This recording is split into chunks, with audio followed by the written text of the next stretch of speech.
much wire is on the job? Oh, 800 miles of wire.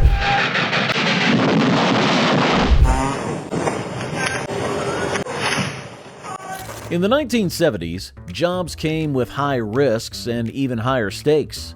From the perilous life of an asbestos miner to the challenging role of a long-line fisherman, can you imagine navigating such hazards daily? Join us as we explore 20 dangerous jobs in the 1970s that no longer exist today. After 5 p.m. Sunday, the rates go up.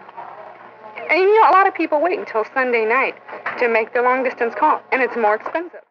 Switchboard operators were crucial in the early days of telephones, manually connecting calls by plugging and unplugging cords on a switchboard. This job was common from the early 1900s to the 1960s. Operators worked in central offices, connecting callers to the right person by inserting phone plugs into the correct jacks. The job was risky due to electrical malfunctions and early electronic hazards. Operators needed to be quick and efficient, managing multiple calls at once. They played a key role in communication, especially during emergencies. By the 1960s, automated telephone systems began to take over, allowing people to dial directly and reducing the need for manual operators.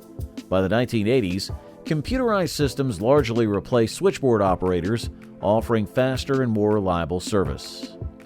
With the decline of switchboard operators, how did other professions face their own evolving challenges? Let's explore the dangerous world of asbestos mining next. One of the world's major sources of high-grade asbestos, a natural mineral. Asbestos miners and handlers worked in jobs where they extracted and processed asbestos, a mineral valued for its ability to resist heat and its durability.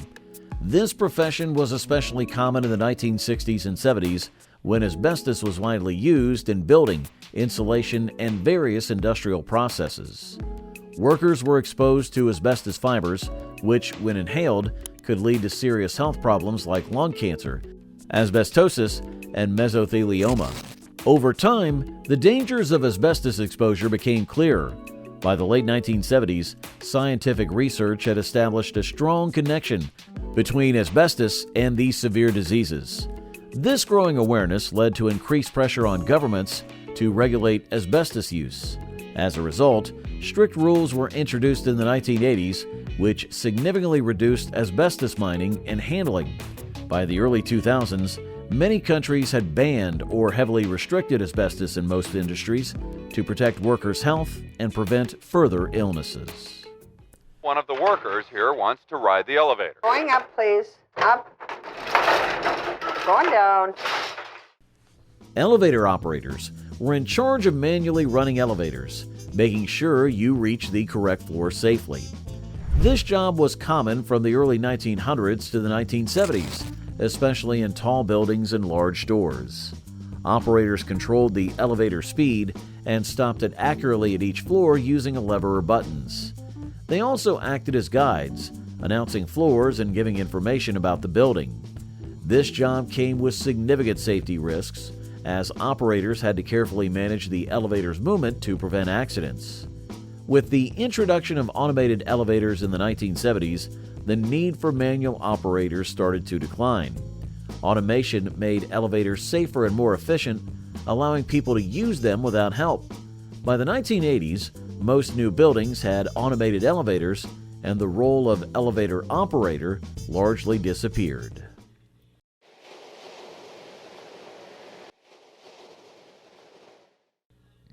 The steel mill hot roller job was crucial but very dangerous in the 1970s steel industry. Workers had to shape steel by passing it through heavy rollers at extremely high temperatures, sometimes over 1,000 degrees Celsius. This job demanded great physical strength and precision to make sure the steel was properly formed. The high temperatures and heavy machinery made it particularly risky. The steel mill hot roller roll was most common in the mid-20th century when the demand for steel in construction and manufacturing was at its highest. As technology improved, the need for manual labor decreased. By the late 20th century, robotics and automated systems began to take over the hot rolling process. These new technologies not only made the process more efficient, but also greatly reduced the risk of injury to workers. The dangers faced by hot rollers were immense, but did you know loggers also risked their lives daily? Let's explore how chainsaw logging compared in the 1970s.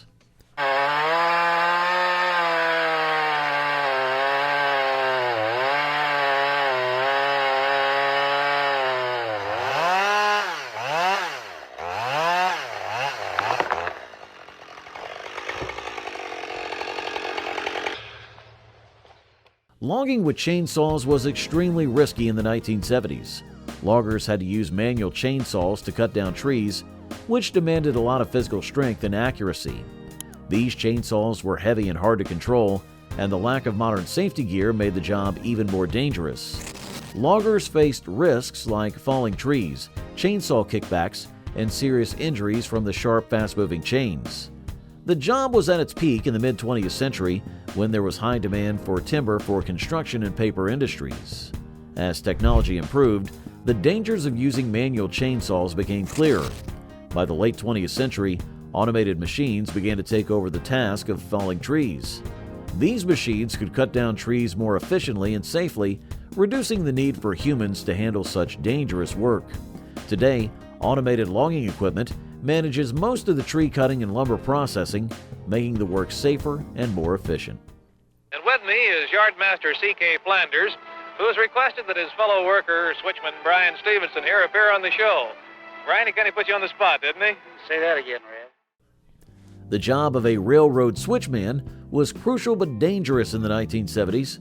Switchmen manually controlled railway switches to guide trains onto different tracks, which required precise movements and quick reactions.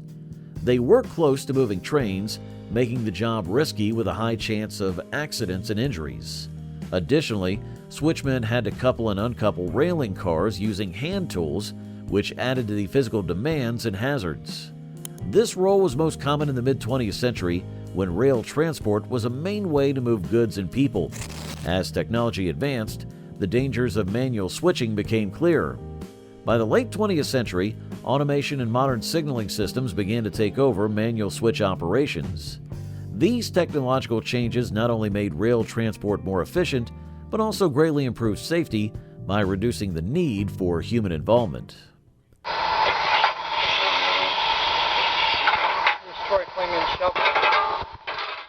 In the 1970s, being a coal shoveler was a tough and dangerous job. Workers had to shovel coal in tight spaces like mines and industrial boilers. This job required a lot of physical strength and stamina because shoveling coal was a never-ending and hard task. The coal dust was harmful, leading to serious health problems such as breathing issues and lung diseases, which made the job even more risky. Coal shoveling was common in the mid-20th century when coal was a major energy source for industries and homes. As technology progressed, the risk of manual coal shoveling became clearer. By the late 20th century, automated mining equipment and conveyor systems started to take over the job. These new technologies not only made the work more efficient, but also greatly reduced the health hazards and physical strain on workers. The decline of coal shoveling led to safer and more efficient jobs, but did workers face new risks? Let's explore the shift to gas station attendants and their evolving challenges. Say, this tire looks a little low, don't you think? You're right. Wait a minute, I'll get the air hose.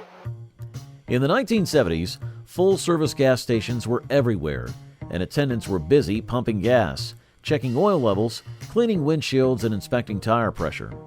This job was especially popular from the 1950s to the 70s, adding a personal touch and convenience for drivers. Yet the job had serious risks, as handling fuel could lead to dangerous fires or explosions from unsafe practices. The decline of these full-service stations began in the late 70s due to the oil crisis, which led to the rise of self-service stations. These new stations allowed drivers to pump their own gas, which helped save money. Advances in safety protocols and technology made self-service safer and less costly. By the 1980s, full-service stations had mostly vanished, replaced by the more economical and safer self-service model. I usually am the hooker. You grab this hook, you grab 5 blocks of ice at a time, and a winch helps me push the 5 blocks up. In the 1970s, ice cutters faced a risky job of manually slicing ice from frozen lakes and rivers. This occupation was widely practiced from the early 19th century until the early 20th century, before modern refrigeration came along. Ice cutters used hand saws or horse-drawn plows to cut large blocks of ice, which were then transported to ice houses for storage. The work was both physically demanding and dangerous, as the ice could be unstable, causing accidents where workers or their horses might fall through. The decline of ice cutting began with the invention and widespread use of mechanical refrigeration in the early 20th century. By the 30s, refrigerators and freezers became more common in homes, lowering the need for natural ice. This technological progress made ice cutting obsolete, as people no longer depended on harvested ice to keep their food cold. Today, ice cutting is rarely practiced and is mainly seen in ice sculpture competitions and festivals, offering a glimpse into this once crucial but hazardous job.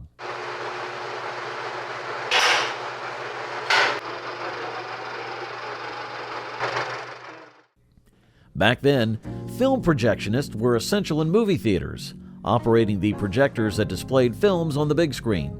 The role was most common from the 1920s to the 70s. Projectionists managed highly flammable nitrate films, which created a significant fire risk. They were responsible for loading film reels, changing them during showings, and making sure the film was in focus and running smoothly. Precision was crucial in this job, as mistakes could disrupt the movie or cause dangerous accidents. The decline of the film projectionist began in the late 20th century with the introduction of digital projectors and non-flammable film materials. Digital technology removed the need for physical film reels, reducing the risk of fire and making the projection process more efficient. By the early 2000s, most theaters had switched to digital projection, making the traditional role of the film projectionist obsolete.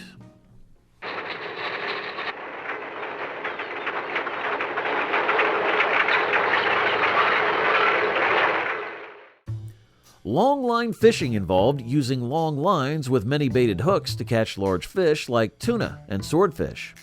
This method was especially popular in the 70s because it allowed fishermen to make large catches in open areas. The job was very demanding and risky. Fishermen had to deal with rough waters, severe weather, and the chance of equipment failures. The long lines, which could extend for several miles, sometimes became tangled, creating dangerous situations.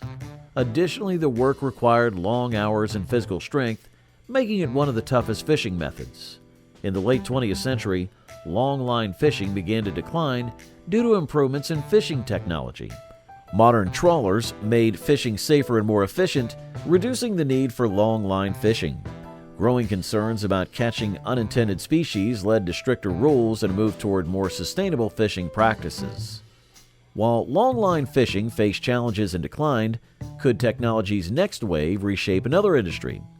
Let's explore the evolution of typesetting and the role of linotype operators. Automatic typesetting of complete lines. These are the intertype and linotype machines, which are essentially the same. Linotype operators used hot metal typesetting machines to create lines of text for newspapers, books, and other materials. This job was common from the late 19th century until the 1970s. Operators typed on a keyboard to set up molds for each line of text, which were then filled with molten metal to form a solid line of type called a slug. This method was quicker than manual typesetting, but had significant risks. Operators were exposed to hot metal, which could cause severe burns and accidents. The machines were complex and required careful handling to prevent malfunctions. In the 1970s, the rise of digital printing technologies began to replace linotype operators. Phototypesetting and later digital typesetting provided safer and more efficient alternatives. These new technologies eliminated the need for hot metal, reducing the risk of injuries and allowing for faster production and easier corrections, making them more cost-effective. Chemicals are key ingredients in most industrial and consumer goods, and chemical equipment controllers and operators play an important role in their production. In the 1970s, chemical plant workers faced serious dangers from exposure to hazardous chemicals like lead and benzene. They dealt with toxic substances every day, usually without proper protective gear. This job was especially common during the industrial boom of the mid-20th century, when chemical production was at its highest. Workers risked severe health problems, including breathing issues, skin burns, and long-term diseases like cancer. The absence of modern safety measures made the job extremely risky. By the late 20th century, awareness of workplace health risk grew, leading to stricter safety regulations. The EPA and other regulatory agencies introduced rules to protect workers from harmful chemical exposure. Advances in technology and automation also played a role in reducing the dangers, as robots and automated systems took over many tasks that used to be done by hand, greatly improving safety.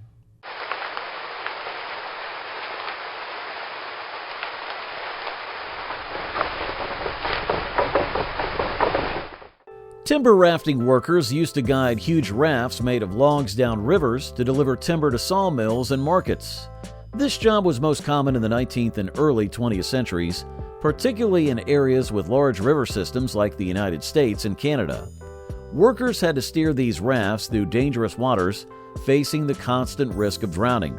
The rafts could be enormous, stretching up to 600 meters long and 50 meters wide, making them very hard to control. By the mid-20th century, timber rafting started to decline. The rise of railroads and trucks offered safer and more efficient ways to transport timber. Additionally, environmental rules in the 1970s limited log driving because of its harmful effects on river ecosystems. Today, modern methods like trucks and trains have greatly lowered the risks involved in moving timber. Can I shoot it this time? Well, yeah. Now, the structure. Elevator installers once faced major dangers because safety measures were not advanced. Their job required them to install and maintain elevators in tall buildings, working high above the ground with heavy machinery. Without the safety protocols we have today, accidents were frequent. Installers risked falling, getting electric shocks, or being crushed by elevator parts. This job was especially common in the mid-20th century, a time of rapid city growth and construction. As cities expanded, the need for elevators and skyscrapers grew, making elevator installation essential but risky. The risk started to decrease in the late 20th century with the introduction of strict safety regulations and new technologies. Innovations like automatic braking systems, better harnesses, and improved training made the job much safer. By the 1990s, these safety measures had become standard, making elevator installation a far less dangerous profession. With elevator safety dramatically improving, how did other high-risk jobs in the past evolve? Let's explore the dangers faced by smokestack cleaners in the 1970s. There may be some sort of blockage in the chimney. In the 1970s, smokestack cleaners had one of the most dangerous jobs. They climbed tall industrial chimneys to remove soot and debris, usually without proper safety equipment. These workers faced toxic fumes that could lead to serious respiratory problems, and they constantly risked falling from great heights. The job demanded a lot of physical strength and agility, since the cleaners had to move carefully across narrow, slippery surfaces high above the ground. This occupation was common when factories and power plants were heavily reliant on coal and other fossil fuels. Regular cleaning of smokestacks was essential for keeping operations efficient and reducing pollution, making this a crucial yet risky job. By the late 20th century, automation and advanced cleaning technologies began replacing human cleaners. Machines and robots took over the work more safely and efficiently, and stricter environmental rules reduced the need for frequent cleanings. By the 1990s, smokestack cleaning had mostly disappeared, becoming a safer, automated process. And when it comes to breaking away, a good example is the breaking away of the Berengaria's forward funnel at the Jarvis Works at Jarrow. Shipbreakers had one of the most dangerous jobs. They dismantled old ships without modern safety gear, exposing them to harmful materials like asbestos and lead, which could cause serious health problems such as respiratory issues and cancer. The physical demands of the job, which included heavy lifting and cutting through metal, also posed significant injury risks. Shipbreaking was especially common in the mid-20th century when many ships from World War II were being retired. The industry was crucial due to the high demand for scrap metal and other reusable materials. Workers manually cut and dismantled ships in unsafe conditions, leading to frequent accidents and health hazards. The decline of traditional shipbreaking started in the late 20th century with the introduction of stricter safety regulations and technological advancements. By the 90s, machines took over many tasks and workers received better protective equipment. The job of a radioactive material transporter involved moving radioactive substances used in medicine, industry, and nuclear power. These materials were transported by truck, train, plane, or ship with less stringent safety measures compared to today. Workers faced significant health risks due to potential exposure to harmful radiation. The role was particularly common in the mid-20th century as the use of radioactive materials expanded rapidly. As awareness of radiation dangers grew, stricter regulations were introduced. By the late 20th century, the International Atomic Energy Agency and other regulatory bodies set up strict safety standards for transporting radioactive materials. These regulations required specialized packaging, labeling, and controlled routes to minimize exposure and protect public safety. Technological advancements also improved transportation methods, reducing the need for manual handling. As a result, the role of radioactive material transporter declined, replaced by automated systems and highly regulated processes. The decline of radioactive material transporters led to the rise of new communication technologies. Could the transition to digital communication have changed other job roles? Let's explore the world of telegraph operators next.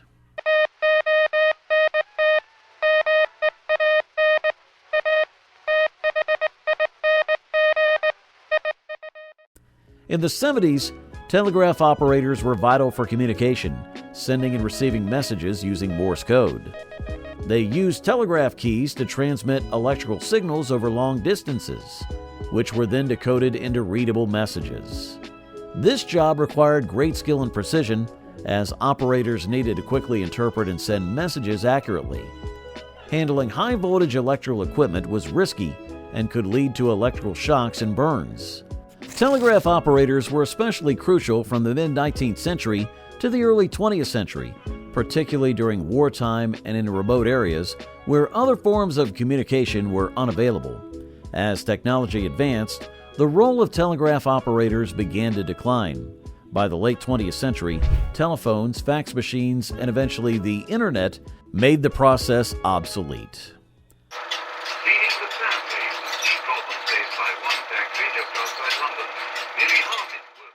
Back then, factory workers on assembly lines were responsible for putting together products by hand, usually using dangerous machines.